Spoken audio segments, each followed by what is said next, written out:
Assalamualaikum warahmatullahi wabarakatuh.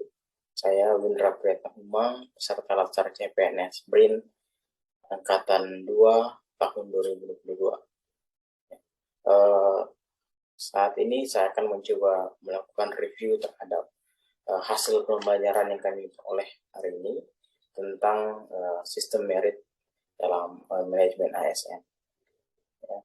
Sistem merit ini sebenarnya dilandasi atau dilatar belakangi oleh adanya masalah yang terjadi dalam sistem pengelolaan ASN kita.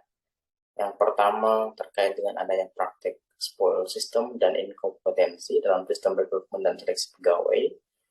Yang kedua terkait dengan adanya tingkat kedisiplinan atau kerja dan budaya kerja ASN yang dinilai masih sangat rendah.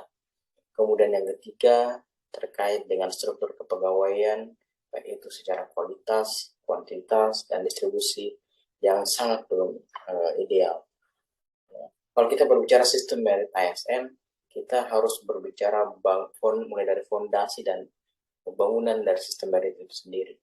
Ya, fondasi dari sistem merit itu sebenarnya ada 3 poin yang harus kita perhatikan.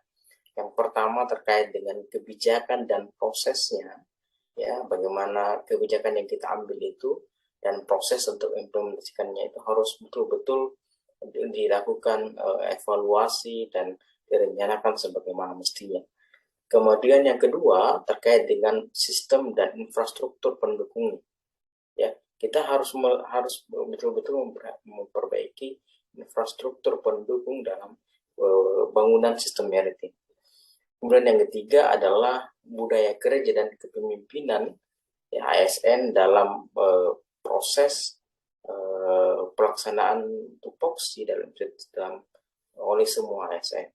Nah, sedangkan bangunan dari sistem merit ini ada 6 poin penting. Ya, kalau kita sering menyebutnya sebagai 6P. P pertama adalah pengorganisasian dan perencanaan, di mana semua perencanaan yang kita punya itu harus menyesuaikan dengan arah pembangunan nasional. Ya. Kemudian P yang kedua adalah perekrutan dan orientasi, di mana semua proses orientasi atau proses perekrutan ASN itu harus mampu memperoleh talenta-talenta terbaik dari anak bangsa. P yang ketiga adalah promosi dan rotasi. Kita harus mampu memastikan bahwa ASN yang baik itu mendapatkan promosi dan ASN yang kurang bagus perlu dilakukan rotasi. Ya. Kemudian yang P yang keempat adalah pengembangan kapasitas. Semua ASN ya, harus meningkatkan kapasitasnya sehingga kesenjangan kompetensi antara ASN pusat dan daerah itu mampu kita reduksi. Kemudian P yang kelima adalah penilaian kinerja. Ya, tentunya semua ASN itu didasarkan pada kinerjanya.